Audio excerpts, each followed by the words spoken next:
The fundamental principles of the teachings of Baha'u'llah is the oneness of humanity. In his public declaration of his mission in 1868, he wrote to all kings and rulers of the world at the time, calling on them to put aside their differences and come together in unity and peace and harmony. Unfortunately for the world, these leaders ignore the divine physician's exhortation. Today, the world of humanity is in desperate need of international unity and conciliation. To establish these great fundamental principles, a propelling power is needed. It is self-evident that the unity of humanity and the most great peace cannot be established through material means. It cannot be accomplished through political powers, for political interests of nations are various, and the policies of the peoples are divergent and conflicting. It cannot be founded on racial and patriotic powers, for these are human powers, selfish and weak. The very nature of racial differences and patriotic prejudices prevent the realization of this unity and agreement. Therefore, the promotions of the oneness of the kingdom of humanity, which is the essence of the teachings of all the prophets and manifestations of God, is impossible except through the divine power and breath of the Holy Spirit. All other powers are too weak, incapable of accomplishing this unity and agreement. For man, two wings are necessary. One wing is physical power and material civilization. The other is spiritual power and divine power, is spiritual power and divine civilization. With one wing only, flight is impossible. Two wings are necessary. Therefore, no matter how much of the material civilization of man advance, they cannot attain perfection unless uplifted by the divine power and breath of the Holy Spirit. Now concerning our social principles, namely the teachings of His Holiness Baha'u'llah, spread far and wide 160 years ago. These teachings comprehend all other teachings. It is clear and evident that without these teachings, progress and advancement of mankind are in no wise possible. These teachings are even as the tree that beareth the best fruits of all trees. Philosophers, for instance, find in these teachings the perfect solution for social problems, and similarly as true expositions of matters that pertain to philosophical questions. In like manner, men of faith behold the reality of religion manifestly revealed in these divine teachings, and clearly and conclusively prove them to be the true remedy for the ills and infirmities of all mankind. If these divine teachings be diffused, mankind shall be free from all peril, from all chronic ill and sicknesses. In like manner, the Baha'i economic principles, the embodiments of the highest aspirations of all wage-earning classes and of economists of various schools, in short, all parties and sections of humanity find their aspirations realized in the teachings of Baha'u'llah. These teachings were declared in mosques, in churches, and in synagogue, and in other places of worship, whether they are followers of Buddha or Confucius, or Christ or Muhammad or Krishna or Moses or Zoroaster. None find faults in these divine teachings. In fact, when they were proclaimed, all acclaimed the truth in these teachings, acclaimed to be the true remedy for the ills and infirmities of all mankind.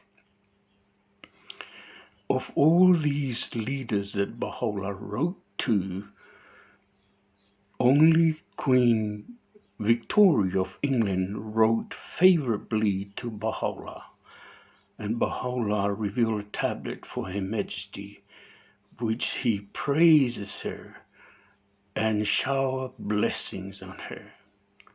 And in that same letter, Baha'u'llah addressed these world leaders that ignore his exhortation, which he said, "Now you have refused the most great peace. Now hold ye fast unto this, the lesser peace, that haply ye may in some degree better your own condition and that of your dependents." Although we have nothing to do with this lesser peace, nevertheless Baha'u'llah had a plan of how that peace should come about.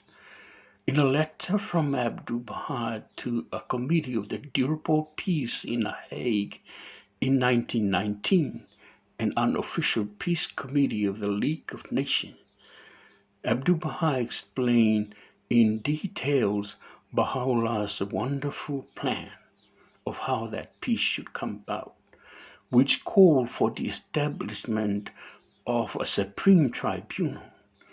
And when the supreme tribunal gives a ruling on any international question, either unanimously or by majority rules, there will no longer be any pretext for the plaintiff or ground of objection for the defendant. In case any one of these governments and nations, in the execution of the irrefutable decisions of the Supreme Tribunal, be negligent or dilatory, the rest of the nations will rise up against it, because all nations and governments of the world are the supporters of this Supreme Tribunal. Consider what a firm foundation this is. Baha'u'llah's teachings influence so many people of all sorts of genera, of all walks of life, influence royal, scientists, poets, philosophers, and so on, including these royals that influenced by Baha'u'llah's teachings is Her Majesty Queen Marie of Romania. She is the first royal to embrace the Baha'i faith. She was the granddaughter of Queen Victoria of England, who wrote favorably to Baha'u'llah. In her open letter to newspapers that was published in 1930, on the 4th of March and the 27th of September in the Toronto Daily Times, and on the 28th of September in the Philadelphia Evening Bulletin, it's during Her Majesty's visit to America and Canada. It says, "A woman brought me the other day a book." The woman she's referring to here is Martha Root, and the first book that Martha Root gave her is Baha'u'llah in a New Era.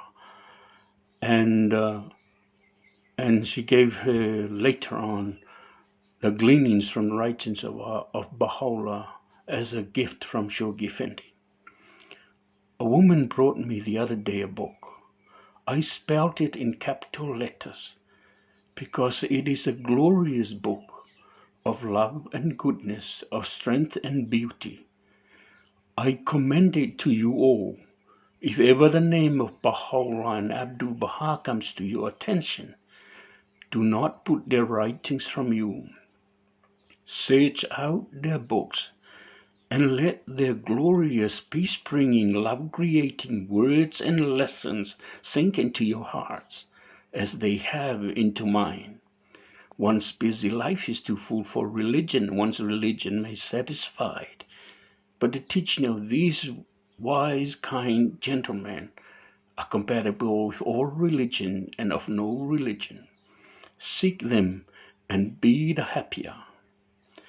And in the words of Count Leo Tolstoy, a Russian poet and philosopher, said, "We spent our life trying to unlock the mysteries of the universe, but there was a Turkish prisoner, Baha'u'llah, in Akka, Palestine, who had the key. Thank you, and I wish you well. Whaftai lava manuia la whaafonga mai la whasausang Samoa, soifua.